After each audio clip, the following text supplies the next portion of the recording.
Bonjour à tous, bienvenue dans cette nouvelle vidéo. Aujourd'hui, je vous explique sur la FJR 1300 comment remplacer les plaquettes de frein arrière. C'est parti!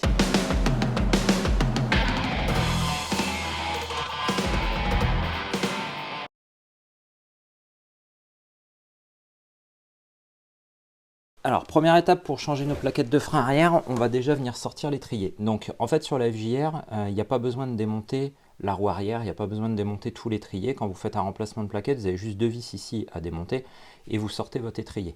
La seule chose qui pourrait vous amener à démonter cette pièce-là, donc à démonter toute la roue arrière et puis tout l'ensemble ici qui supporte l'étrier, c'est que ce soit tellement sale au niveau des petites coulisses, là, il y a des petites pièces ici, vous allez voir quand je vais démonter, dans lesquelles les plaquettes viennent coulisser.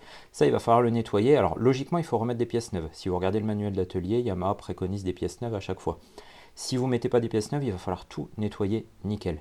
Et si vous n'arrivez pas à tout bien nettoyer nickel sans démonter, là, vous serez obligé de tout démonter. Alors, on commence donc par enlever les deux vis qui viennent tenir l'étrier.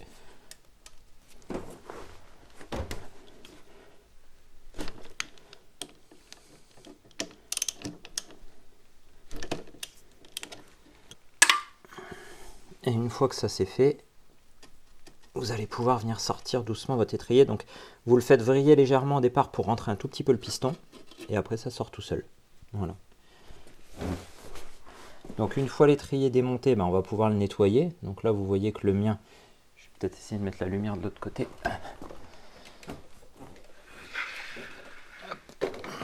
Voilà, vous verrez mieux si je mets la lumière de ce côté-là. Donc là le mien, on voit qu'il est horriblement sale.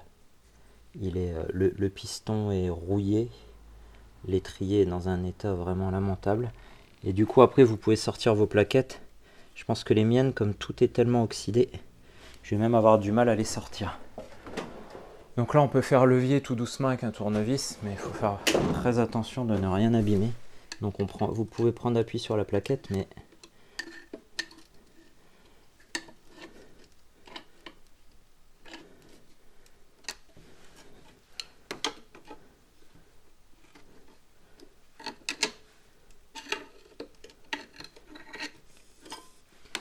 waouh, c'était pas du luxe. Oh la vache, l'état des plaquettes. Elle avait vraiment besoin d'entretien cette moto. Donc là je vais sortir la deuxième plaquette. Donc là sur cette moto, je pense que rien qu'en ayant nettoyé toutes les parties qui étaient grippées, je vais avoir gagné l'équivalent de 20 chevaux quoi. Tellement les roues devaient avoir du mal à tourner quoi.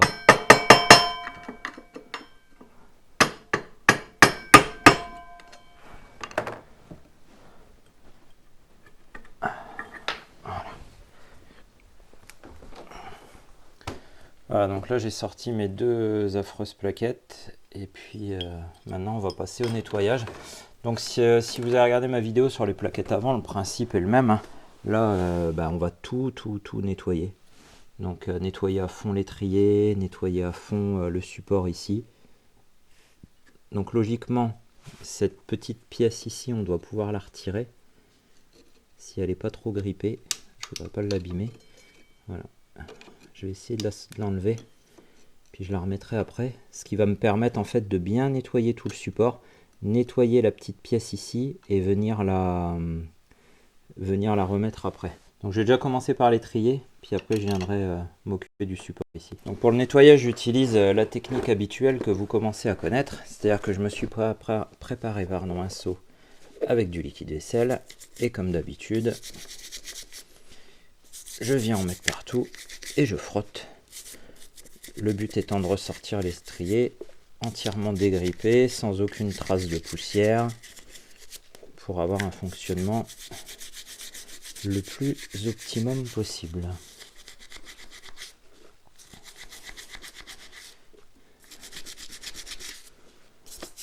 Donc là vous frottez jusqu'à ce que ça soit nickel. Donc on en profite pour nettoyer l'extérieur aussi, ça fait pas de mal. Là vous voyez que sur ma vis de purge il manque la protection, donc ça il va falloir absolument le remettre. Donc je vais racheter le petit capuchon qui vient dessus. Parce que si vous n'avez pas de protection sur la vis de purge, bah, vous avez toutes les saletés, la terre, la boue, l'eau qui rentre dedans. Et puis ça risque de se boucher, de s'oxyder à l'intérieur.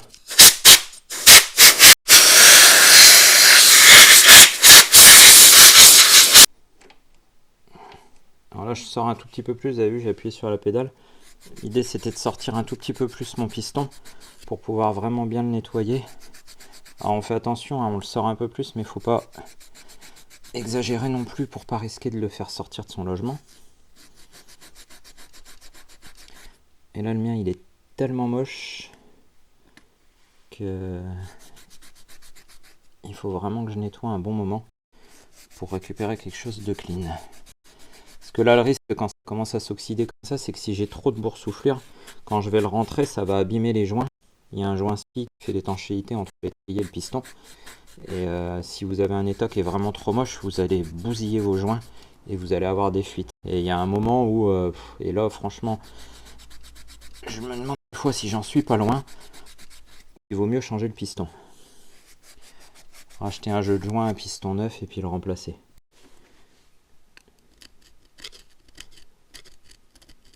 Ça dépend si cette oxydation elle est juste en surface. En fait, vous pouvez avoir de l'oxydation qui est juste en surface parce que c'est du dépôt. C'est du dépôt de poussière métallique des plaquettes qui s'est mis sur le piston et qui s'est oxydé. À ce moment-là, c'est pas un problème. Ça, vous allez en frottant réussir à l'enlever. Et puis votre piston, lui, il n'est pas abîmé. La matière du piston n'est pas attaquée. Par contre, si c'est vraiment la matière du piston qui est attaquée, bah là, c'est la galère. Ouais, là, c'est juste du dépôt, en fait. Le piston, il a rien. C'est uniquement du dépôt, parce que là j'arrive en faisant doucement avec le tournevis à décoller ce dépôt. Et puis je vais pouvoir le poncer plus facilement après. Alors le piston, c'est assez dur, mais on arrive à le faire tourner. Donc il va falloir le faire tourner pour réussir à le nettoyer tout le tour. Parce que sinon vous avez une partie qui n'est pas accessible et que vous n'arriverez pas à avoir nickel.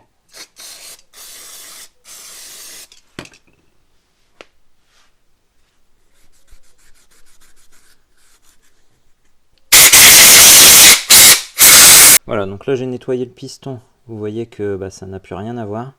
Alors il a quand même quelques petites traces encore le mien. Donc je me demande si je vais pas le changer après. Mais là je vais finir la vidéo comme ça. Donc là une fois que vous avez fini de bien tout nettoyer, on va rentrer le piston. Donc quand vous rentrez le piston, vous surveillez le niveau ici, dans le bocal qui est ici. Être sûr de ne pas dépasser le maxi. Donc là vous le repoussez tranquillement à la main. Puis vous voyez que j'ai mon niveau qui remonte tout doucement.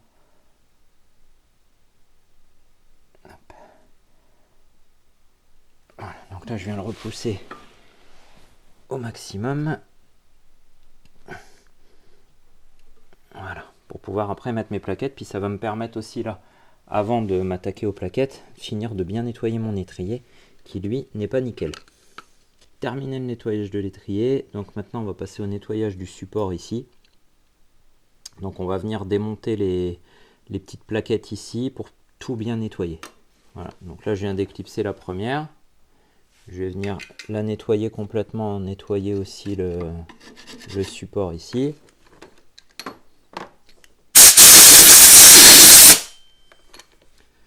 Donc là je vais venir le souffler, je vais venir le frotter, je vais lui passer un coup de nettoyant frein.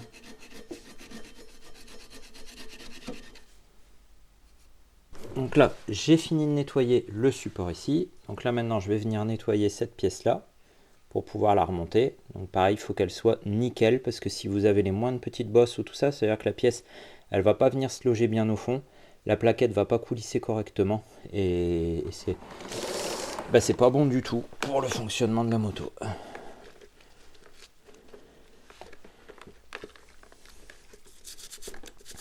Alors ce que je vais faire, j'ai fini de nettoyer la première pièce. Donc voilà, l'idée c'est que vous l'ayez dans cet état-là, donc quasiment nickel comme neuve. Je vais couper la caméra, je vais faire le deuxième côté, ça sert à rien, c'est très long, je vais pas filmer tout ça. Et je vous retrouve juste après. Ok, donc là j'ai fini de nettoyer, j'ai remonté les petites cales là de chaque côté. J'ai nettoyé les vis aussi, donc ces deux vis là, je les ai nettoyées, je les ai dégraissées et il va falloir les regraisser avant de les monter. Et là on va préparer les plaquettes pour venir placer les nouvelles plaquettes. Donc si vous avez déjà regardé des vidéos que j'ai fait sur les freins, vous savez qu'avant de monter les plaquettes, je passe toujours un petit coup de toile dessus. Donc ça permet de les pré-roder et puis ça permet de les bavurer tout le tour ici, parce que là vous voyez, je sais pas si vous le voyez bien à la caméra, mais il y a plein de bavures. Donc là je prends ma plaquette, je la place à plat sur un petit bout de poêle, je viens la frotter un petit peu. Voilà, ça va permettre de les bavurer un petit peu ici, de la pré-roder. Et là je vais venir faire sauter toutes les bavures que j'ai sur le côté de ma plaquette. Puis en fait ça va permettre d'avoir un fonctionnement plus fluide. Ça va éviter un petit peu les couinements qu'on peut avoir sur les freins. Puis ça va faciliter le rodage. Votre plaquette elle va se roder plus facilement et plus vite. Donc vous faites ça sur les deux. Par contre, c'est important, vous la mettez bien à plat sur un établi pour la frotter, pour pas risquer de la déformer.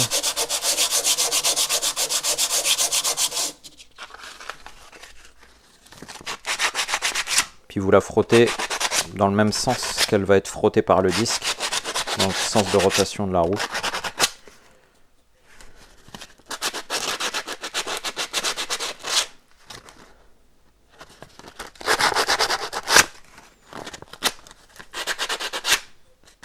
Voilà.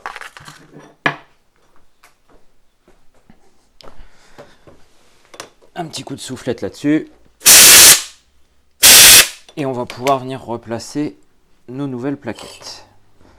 Donc là, c'est exactement pareil qu'au démontage. Vous venez, alors la première, on va aller se glisser sous la moto. Hop. Donc je prends ma plaquette. Je la mets dans le bon sens évidemment. Et puis je viens la glisser derrière. Donc vous voyez que vous avez la forme là. La forme de la cale qui est là, on la retrouve dans la plaquette.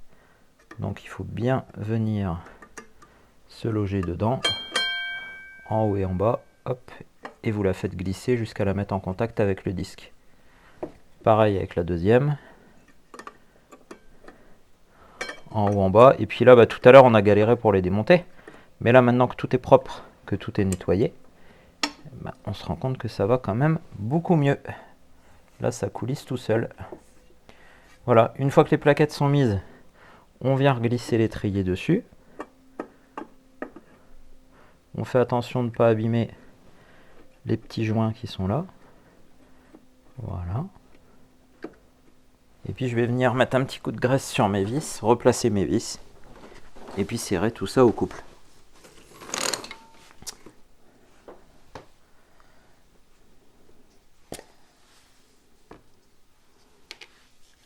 Donc là, je prends mes axes, je viens leur mettre un petit coup de graisse dessus. Voilà.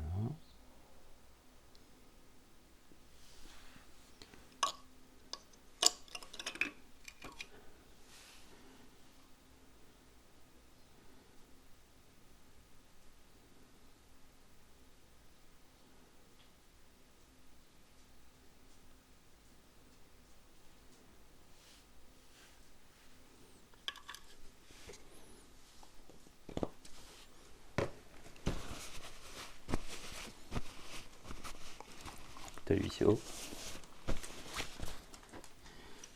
Je viens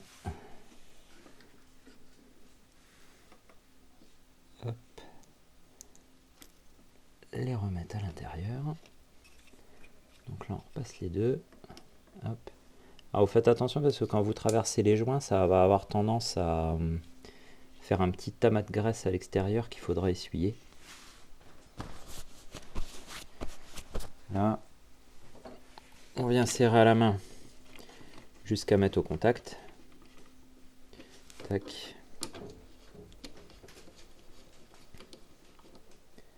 Voilà. Et ensuite, maintenant, je vais venir serrer au couple. Donc le couple de serrage pour les vis des étriers à l'arrière, c'est 26 Nm. Donc clé dynamométrique. Et on vient serrer à 26 Nm. Le premier. Et le deuxième. Et c'est fini. Voilà. Donc là, j'ai bien revissé tout ça. C'est fixé. Mon étrier va pouvoir coulisser. Alors, avant de venir replaquer mes plaquettes de frein, je vais nettoyer mon disque. Donc, vous prenez un chiffon propre. Vous pulvérisez bien du nettoyant frein dessus. Vous venez prendre votre disque et vous le frottez. Là, on va bien le dégraisser. Et on va faire ça avant de faire frotter les plaquettes dessus. Voilà, donc là je viens bien nettoyer mon disque. Vous voyez qu'il est très sale. On ne se rend pas compte, hein, mais il est très très sale.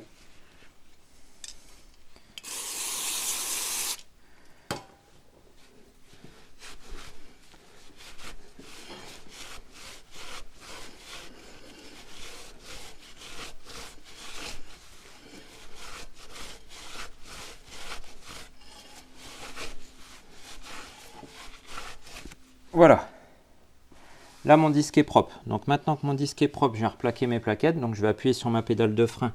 Je vais pomper plusieurs fois. Voilà, jusqu'à ce que mes plaquettes viennent au contact. Donc là, je peux tester, ça tourne. Et je vois que ça freine bien. Voilà. Et là, on a fini.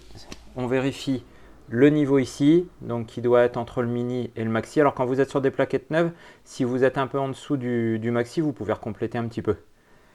Comme ça, vous vous mettez au maxi et puis ça vous permet de suivre l'usure de vos plaquettes. Vous savez que de toute façon, entre le maxi et le mini, ça correspond à peu près à la descente du liquide sur l'épaisseur d'usure des plaquettes. Donc c'est à peu près ça, donc c'est bien de venir se recaler au maxi.